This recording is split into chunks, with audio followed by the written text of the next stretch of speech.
Hey everybody, Steve DeLaviaga. I am so excited about our partner podcast today, Mr. Phil Aurich, one of my buddies, and also someone who's done an unbelievable job in the great state of Nevada, in particular the city of Las Vegas, built a phenomenal lending company. He did it in a way that was completely different, in my opinion, having worked in multiple states now with over 35 different lenders across the U.S. Phil, I love the way you guys did it. Kind of walk us through how you give us a little intro about yourself, and also walk us through how you became who this leader program partner that you are. Walk us through it. Sure. I'm from Minnesota. I moved out here back in 2005. So I kind of came here before the collapse. And, I really got to grow up in a refi world where all we touched was refi. So, in a company that brought in all the business for me, I'd be really good at being a loan officer. And fast forward, the world kind of dictated a shift from refi to purchase. And for us, we stayed in the same setup, which was essentially we brought in the business for our loan officers. So as Steve and I have talked about many times, the idea of bringing in business for our loan officers, it's different than most people in the city. Most people just bring in loan officers and count on them to bring in the business, whereas I bring in the business and then get loan officers who can convert the business. What it really does is it really allows us to, maintain relationships on a branch level with agents so that we can hold all of the people that work underneath us accountable. And that standard that's set from the start never drops off, because everybody else in here is kind of a competitive environment where everybody's trying to do the best job possible so that these agent partners that work with the offices want to use them as a loan officer. A little different than most places around this city, at least. They're very heavily independent loan officers out schmoozing agents, buying bagels, buying donuts. You will never, ever find us doing that. It's not what we do. I want them to use us for the right reasons because we're really good at what we do, and you can't afford to not use us. Well, what I love is you don't recruit loan officers. You recruit people and then teach them how to be a loan officer in your world that adds value, converts leads, qualifies, follows up. You've got one of the highest level of conversions in terms of partnerships that I've seen across our network. Sure. And I think we always look for three real main things in every single person we hire. They have to have a communication skill set. They have to be able to sit down and kind of shoot the shit with other people. You got to schmooze them. You also have to be self-motivated. I can't light your fire. You got whatever your motivation is, that's fine, but it has to be self-motivated, self-lit, and then you have to be coachable. I come from a family of coaches. My dad was a football coach for 30 years. My little brother's the offensive line coach at Rutgers right now. All of us played college football. So sports and stuff, that coachability is something I have to have in people, because I can teach anybody the mortgage industry. I can teach you the ins and outs of that, but I can't teach you, how to be accountable. I can't teach you how to be able to communicate. You have to have those things. So if you have those three things, you have the self-motivation, the communication, you have the coachability, you'll normally work well in this office. And anybody who's never worked well here always missed one of those three things. So as long as I'm true to myself and I hire based on those factors, it normally leads to a pretty sustainable group of loan officers. And, in our industry, turnover is the name of the game. People don't stay places longer than a year. I have loan officers who've been with me for 12 years. I personally have been at this company. It's the only company I've been at since I graduated college. You don't know another person who's worked at one place in the mortgage industry for over 15 years. That doesn't exist. So, I would say it has a lot to do with, the culture and how we do things, because it really makes it, if you're a good fit and we do our job, which is to keep you full of business, there's no reason to go anywhere else, and that's really created a nice setup that works well with agent partners. And I think, frankly, when it comes to getting the agent partners and working with people like you, our model works really, really well, because it's kind of a dependable setup. You guys know what you're going to get versus, I could go to some of those bigger mortgage companies and every loan officer's standard's different. So you don't know what you get. You've been a dream from our side to be able to refer into the deal flow engine and have you guys, in some cases, teach our realtor partners how to better qualify, convert, refer. Let's go back a little bit. So you're in Minnesota, you're playing football. I know Pops was hardcore. We had this talk over a bottle of wine together. Dad was no BS. This is how we did it. Yep. So how'd you go from football college into being in mortgage business right out of college. What was that transition like? Well, I ended up in my senior year, I went to spring break in Las Vegas. And when I was out here on spring break, I was like, man, I really want to live there. Like I'm from Minnesota. It's like, I hate snow. Like I want to live out there. And I kept saying that. We used to do a mobile notary service in Minnesota, and it kind of didn't exist out here. So I was like, let's go open a mobile notary service. So I moved here straight out of college, didn't know a human here, just into a city where I didn't know anybody. And we started a mobile notary service. And about 6 months into that, one of my biggest clients was First Option at the time. They had just opened here. And so I was like, I'm probably just going to go work there. So I stopped doing the mobile notary 6 months into it. And I ended up going to work at First Option. And then I became the top loan officer in the company a couple of years later, and ended up buying the branch in Las Vegas. So for me, it was one of those, what Minnesota had was great, but it wasn't what I wanted. I wanted to try to get out and do something bigger. And, my family weren't huge fans of it, coming from the Midwest, and my dad's the Lutheran high school teacher and football coach. And for him, he wasn't huge on it, but it turned out very, very well. And, I got lucky enough to be at the right company that fits my skill sets, and then eventually have the ability to use what I do well to build my own model here. And here we are. So basically, you're one of your clients who becomes your buddy. He's like, hey man, come work in the mortgage. Mm-hmm. You're like, okay. Did you know anything about it other than what you were doing on the notary side? Had you ever thought about it?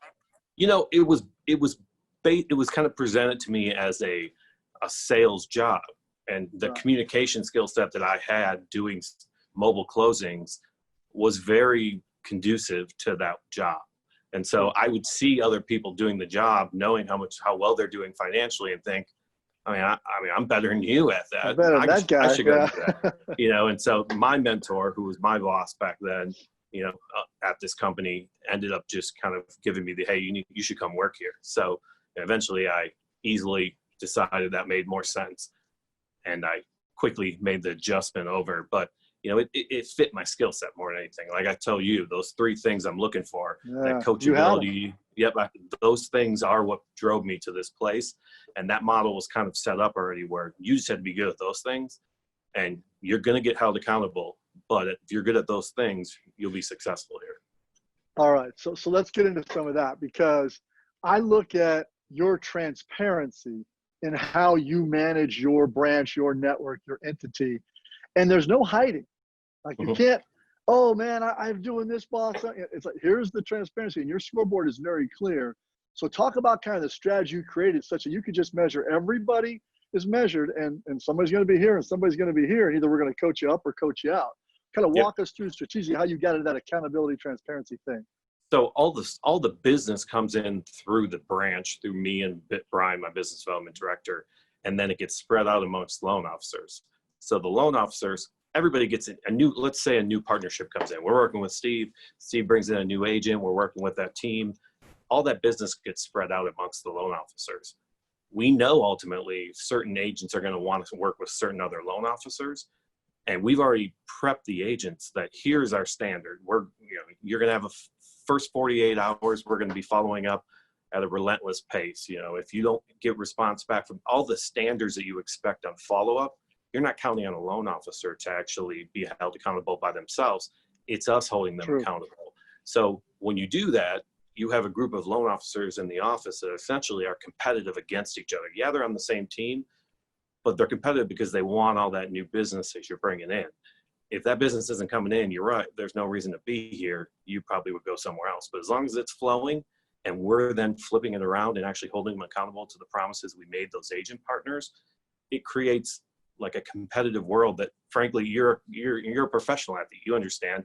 You want to work with people that are competitive, because that competition drives greatness. And if you're scared of competition and you're not competitive, those people never make it in this office, just because the other people in here will eat them up. But if you're one of those people, you're like part of the pack. All of a sudden, they're happily competing against each other in a way that isn't negative. It's like it pushes everybody to get a little bit better, especially when you have that underlying level of accountability where they know if they don't do the job, not only will I be right there, but another loan officer will be right behind them, ready to take over that agent partner. So it's both accountability from our side, but accountability from, the people that work with you, because they're chomping at the bit to try to get that business too.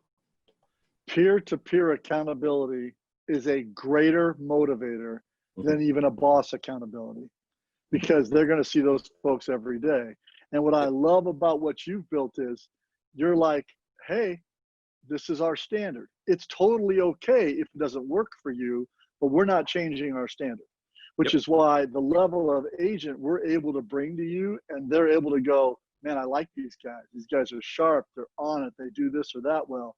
I like that, because that piece of the puzzle to me it's rare, Phil. It really is. So, okay, you went to, I'm going to bring it in.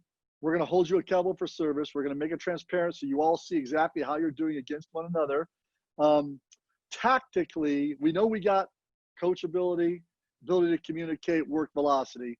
Tactically, what are you working on now? You tell your LOs, hey, like right now, isn't it more about capacity and less about rate? 6 months ago, it was all about rate. Now it's like, hey, do you have the capacity to get things done?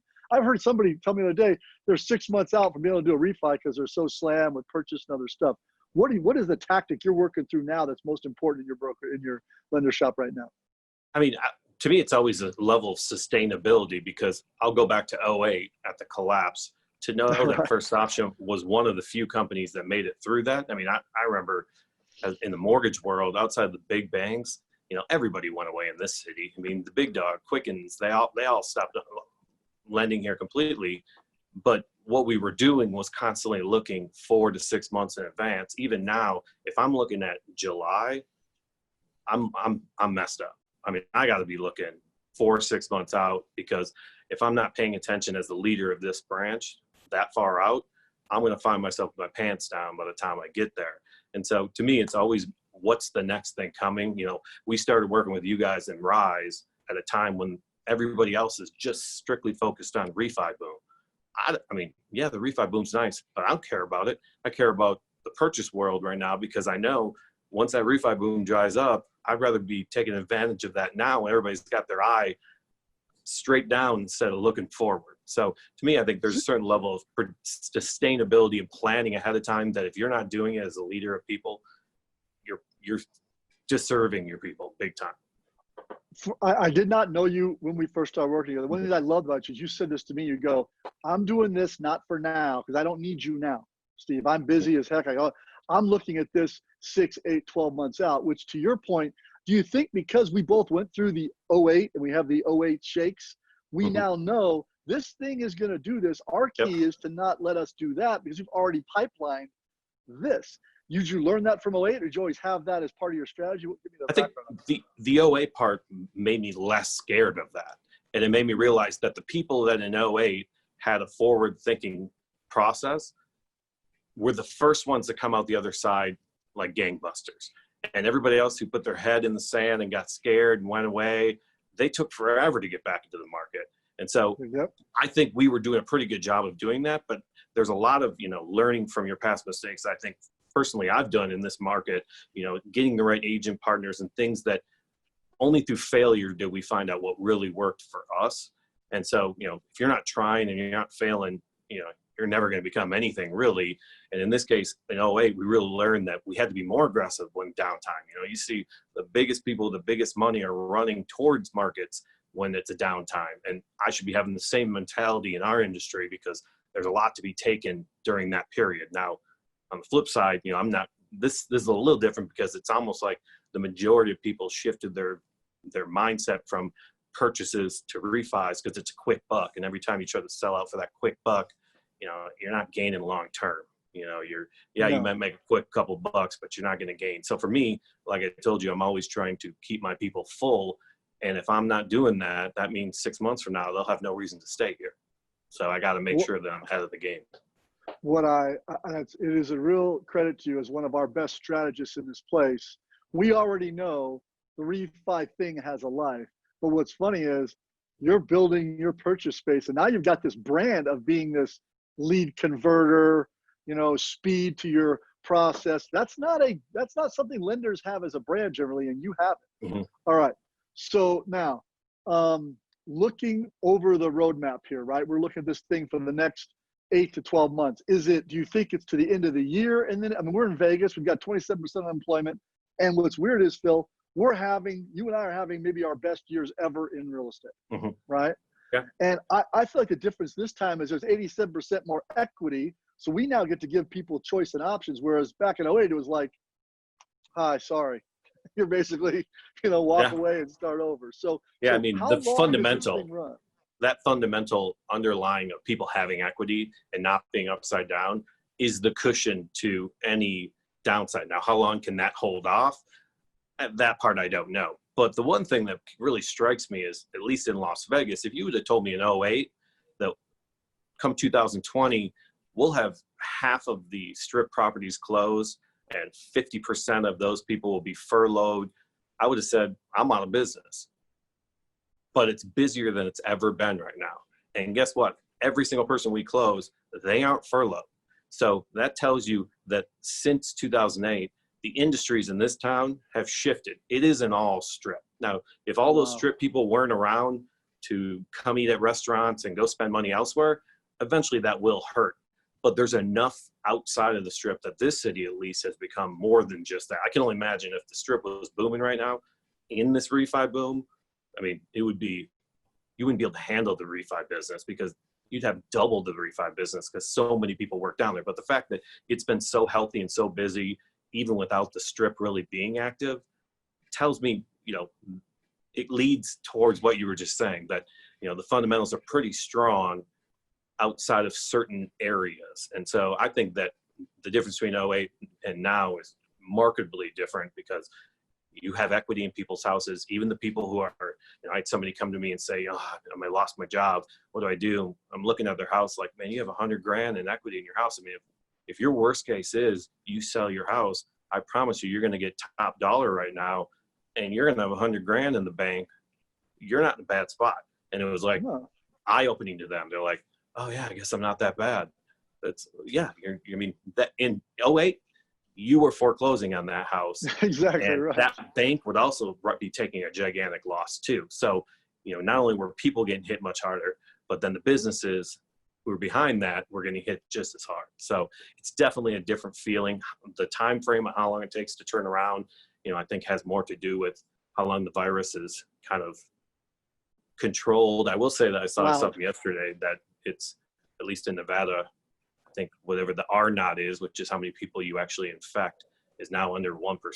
So for every person that gets infected, they infect less than one person, which is sustainable and actually, very in line with the flu. I don't know other states, I only know Nevada, but as far as that looks like a good sign for us out here. Hopefully we get the rest of the strip rolling here soon.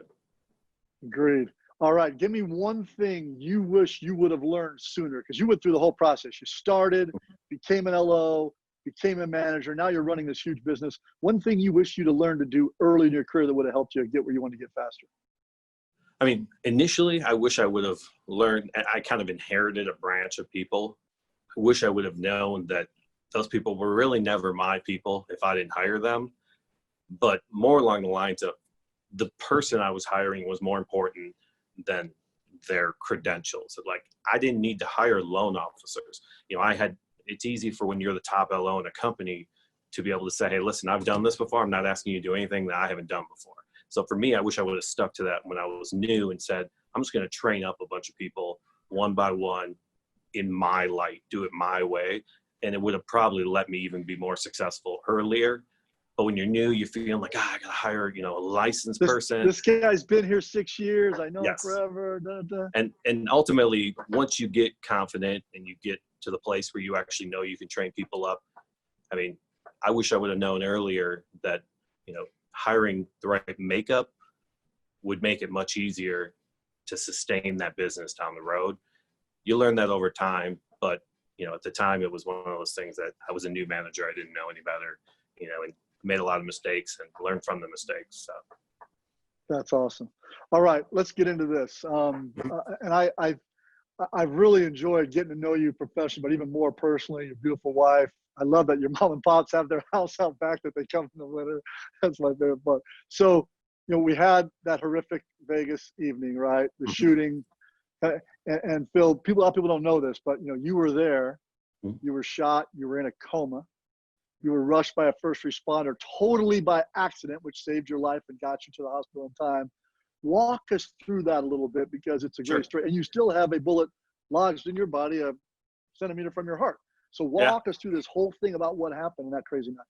I mean, definitely crazy is the best word to describe it. You know, I had gone to that event, that Route 91 event. Every year it's been open. And this year, that one year, we were staying down the strip like we normally do at Mandalay Bay. And so the last day we're there, like everybody else will tell you, you know, we're in the front right. I'm there with about 10 people, a couple of my employees and their wives, and a couple other people. And the pop noises is starting. You kind of just get down. You don't know what it is. Then the second time around, everybody, you see the Jason Aldean run off, and you're like, okay, well, now it's serious. So you get down again, but you don't really run because there's a weird feeling of like somebody shooting above you. So you don't want to stand up and stand into something. But we didn't know at the time what it was, but we knew to get down. And we didn't, you know, occasionally in between like volleys, people would run and we kind of would move a little bit. We didn't move very far because, you know, you just feel like you're going to have to stay down. And about the third volley, you know, I had my girlfriend at the time, now my wife, was on my right side, and we were kind of facing the back of this, like we were leaving out the back. And so Mandalay Bay would have been over my left shoulder. And all of a sudden I just felt like, you know, like someone had took a running start with a steel-toed boot and kicked me on my left side, right in my side, through my ribs. And I was like, I'm like, I think I got shot. And she's like, no, you didn't. But I mean, I knew, obviously, I've never felt anything like something that would hit you and take every piece of wind out of you. And so she's like, I hadn't started bleeding. So she's like, I think you're fine. So we get up to move, and we get about 10 steps into running. And I was like, I knew right away, I was like, poof, I can't breathe because it had pierced my lung. And so I was like, hey, hold up. I was like, I can't breathe. And so we like slowly kind of, there's video. You can see my video. I'm jogging, even though I'm shot. I'm literally kind of in a slow jog. She makes fun of me, but I was definitely jogging. And so we get to a building that's like behind the venue, and there was an off-duty nurse in there, and she had laid me on the couch, and she was looking at it and said to my wife, you gotta get him out of here. So she ran, to her credit, in the middle of the shooting, ran out of the building. I mean, you didn't know where the shooting was coming from, so if it felt like you were running into war zone, ran out to an officer and asked him, where do we take somebody that's shot? And he said, bring him out here. And so I went out, laid on the ground on like the street, and laying there with a whole bunch of people that were shot. And we're waiting for like ambulances to come down the street, but they wouldn't come down the street because they hadn't secured the perimeter. So finally she kind of gave up and goes, let's go walk down here. And so we started walking towards these ambulances and trucks, and I went to go get in the back of a truck, and it drove away. And then we went to go get an ambulance, and it drove away too. And we're like, oh man, what are we going to do? Well, then all of a sudden we just hear an officer go, I can take two. And so this officer had essentially decided to abandon his post, and because he felt kind of useless. And we get in his car, and then there was a guy on top of me sitting on my legs, another guy on top of me, like putting pressure on both of me and the other guy's wounds. And then my girlfriend and the other guy's girlfriend in the front seat. And, you know, I'm laying in the back, and, you know, it's kind of adrenaline starts wearing off when you're in the police car. And this police officer took us all the way to UMC, which was by far the farthest away hospital, but it saved my life because I needed level 1 trauma. And this guy assessed my injury and knew I needed to go there. If I would have gotten that truck, he knew that's where you were to go. And the other ones Yep. would have taken you to a place where had just taken they you would have there. taken me to Sunrise, which is right down the street, which, I mean, I'm not going to say I would have died, but I needed level 1 trauma, and they don't have a level 1 trauma there. So, you know, and that's where everybody was going. So it actually, weirdly enough, it was farther away, but it saved me. And, you know, you got guys on top of you in the back seat screaming at you to stay with them. And, you know, it's definitely surreal. So we get to the hospital, they pull me out, they immediately rush the girls away because you're not allowed to be around. They literally have people guarding the hospital because they thought they were in the middle of like a war zone. And I'm laying in the gurney in the hallway, we're like lined up gurneys down the hallway, and they're one by one coming by, and they'd say, okay, well, what faith are you? And I'd say, oh, I'm Christian. And all of a sudden they bring up like a pastor over, and the pastor's reading you your last rites, and you're like, oh my God. That's the first time you go, man, this is way more real than I thought it was. You know, up until that point, you're kind of thinking, oh, I'm hurt, but how hurt am I? And all of a sudden they got a person praying over you. Meanwhile, this doctor comes walking in very relaxed, buttoning up his jacket. You know, never seen the guy in my life before, but stops, looks at me, kind of assesses some stuff, says some stuff in doctor talk, and then goes, "This guy has to go next." And I was like, "I do?" Like, there's a guy on a gurney across from me, shot in the chest. You know, are you sure he doesn't go first? So immediately I get rushed in, and I mean, I was awake all the way till they put me to sleep. And then I will, like you said, it was like a medically induced coma for 2 or 3 days. And then I woke up and I had all my family there. You know, I'm in the ICU. I have my family. I have all these people there. And, you know, it turns out that this doctor that I've never seen before in my life, he's never seen me, grew up maybe less than a mile from me in St. Paul, Minnesota. We know, our entire families know each other. You know, his uncle, I mean, his grandma and my grandma were like best friends. His dad and my mom went to grade school and high school together. I mean, his dad's still some of my best friends' doctor back there. I mean, we know everybody. We know all the same people. I only didn't know him because we didn't have hockey in my high school. Otherwise, he would have went to my high school. So turns out, you know, I randomly get this doctor. He's the one who ends up doing my surgery, doing everything. And then my parents, I guess, saw his name and immediately knew, hey, are you related to this person? Because he has a very unique name. And he, you know, immediately kind of like, for fear of HIPAA, was like, I'll be right back, and left, and then came back and kind of told him that, yeah, I am related to that person, which, you know, for a family of faith was mind-blowing for them to know that. And then I told you guys before, the awkward thing was, you know, that was very important. You know, I was still friends with this guy. You know, I'll be friends with him for the rest of my life.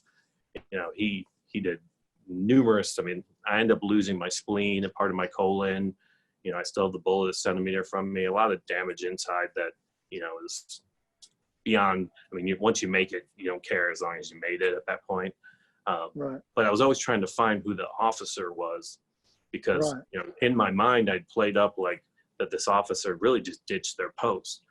And so all of a sudden they start coming up with all these body cam videos. These body cam videos, you know, my wife hated it, but I'm sitting here watching them because I'm like, I know this officer is going to show up on these body cams. So every week they'd release a whole batch of them.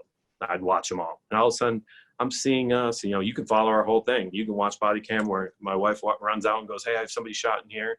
Then you can see me laying on the sidewalk. And the guy comes up and looks at my wound like an officer. I mean, you follow our story where we used to play it up in our mind's eye, and now we can actually see it.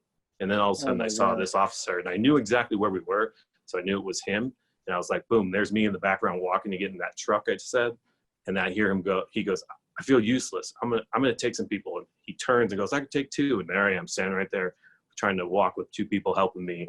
And bam, all of a sudden I send it in. We have connection in the fire department. We send it in to ask, who is this guy? Because that's kind of a tag on the body cam. And I get a phone call from him, and he's like, did somebody call looking for Officer Dobbins? And I'm like, yeah. I'm like, I'm the guy you saved at Route 91. And you could kind of tell he was like, what? Like, it didn't make sense to him, because Right. he tells me that he went back to the hospital. I guess I remember riding in his car and feeling like a big puddle of something below me in like the back seat. And the blood was puddling up below me. And so he's like, you really bloodied up my back seat. So I went back to the hospital at late night to ask him, hey, is that guy that I brought back here, did he make it? And they couldn't tell me anything. They wouldn't tell me. He's like, so I didn't ever know if you made it or not. But I actually went back there to ask him if that guy made it. And so I was like, well, yeah, I did make it. And I'm like, I got to do something for you. I'm like, the best thing I can do for you, I'm in the mortgage industry. Let me at least do a free loan for you. Do you guys own? And they're like, he's like, we're looking around. I'm like, okay, cool, perfect. That's something I can do for you. So I'm like, let me have you down to the office. We used to have an office down by the Howard Hughes Center, right down the strip. I'm like, let me have you down to the office, and I'll get you set up. And he's like, okay, I think I know where it is. And I'm like, what do you mean you know where it is? And he's like, I think I know it. Oh my God. So I immediately, now that I know his name, I immediately go look up in my system. He's already in my system. While I end up spending roughly, give or take, 30 days in the ICU, or in the hospital. About 15 of them were in the ICU. While I was in the hospital, he was in my office working with one of my loan officers. And because we have a certain accountability, my name's on every pre-approval that we send out, because I hold everybody accountable to that. He was walking around with a pre-approval letter in Las Vegas with my name on it, didn't know who I was, actively trying to find out who the guy was. He left at the hospital that day, and he was walking around with my letter and my name on it. And I was like, I mean, we both sat there just like, man, that's nuts. And he's like, man, he couldn't even, he's like, that's mind blowing. I'm like, you had my name this whole time. Think about the circumstances around which you were saved. Yeah. A guy a lot you of grew things up have to happen. with, family. I mean, and he makes a decision. And then this policeman who probably shouldn't have done what he did, but didn't want to just make an impact. Yep. Right? It's in the world we live in now, obviously there's a lot of takes you can make depending on what side you would think. But I mean, I'm basing mine on the fact that, I know there's been a police officer who's actively had a hand in saving my life, regardless if there's bad ones. I can promise you there's good ones, because I've seen it firsthand. One of the things I always tell people is, if you want to get a good feeling for this city, and remember I told you my parents were not fans of me moving here. And after that shooting, it changed their opinion on this city completely, because, they love it here. The way people supported everybody who was injured, it changed their opinion of what this city's about. But I always tell people, watch those videos, because those body cam videos, you're going to see random people running up to officers going, hey, what can I do to help? And the officer's like, well, I can't give you a gun or anything. Go stand over there. And if anybody comes shooting this way, tackle them. And people were volunteering. There was a line of people over there. They weren't volunteering to do anything other than essentially a suicide mission. If there really was people coming, shooting, moving, they were volunteering to go stand there and tackle them if they came. That kind of, more people walked by and asked, how can I help, than walked by and did, which blew my mind. When I started watching those videos, it restores your faith in all things good. And you realize all these people were willing to help. Would you be willing to help if it needed to? It definitely puts you in your mindset where you got to think, man, there's a lot of good going on, more than you think there is. And people are a lot more likely to help you than they're not. And as long as you keep that mentality rolling forward, I know we help a lot of first responders and stuff now, just because there's a certain level of, you want to repay it. You'll never repay it to that level, but anything you can do with the tools you have, in our case, in the mortgage industry, we're going to do it to try to help, because obviously, I'm here because of those people. Two of them. We actually were the with Fidelity, the Golden Knights obviously put on we're very big in this city, and kind of we're part of the reason people got through it a lot easier. And we got to be the heroes of the game during the Western Conference Finals. I think we were the only ones to ever be the hero and have the first responder with us. And the doctor was with me. So it was like the first time they both had the hero and the first responder, because a lot of times they'd have responders, or they'd have one of the people that were injured. In our case, they had both of them. And then both of them ended up coming to my wedding and everything. And, it was nice because all these people knew the story, and then they got to meet all these people at the wedding. And it was nice to see the outpouring to them, because there's a lot of people thanking them that they didn't even know. Think about, it's just to think about this, it's crazy to me. And you know what it is? Now you're blessed. You got a baby coming. You run the #1 branch and first option in the U.S. Am I close on that fight? And we're up there. I mean, we're up there. My buddy Jared will probably take issue with that name. That's our is that our Arizona boy, or is that our Georgia That's boy? That's our Indianapolis. Oh, Indianapolis. Okay. I'll just say this. I think it's one of the greatest stories in our space. And then getting to know you the way I have, I'm so happy and proud to be in business with you. Thanks for the unbelievable job you do, not just in our partnership, but with our agents, your city, the way you run things. And folks, out of all the things you heard today on this, podcast partnership, this is what happens sometimes in life, and you just got to have faith. And I think, Phil, I don't know, if you weren't a man of God, you would be now, because so many dominoes had to be right for you to be sitting here like this, us having this conversation. So congratulations, my brother. I'm so happy to have you. And definitely, God definitely has bigger plans.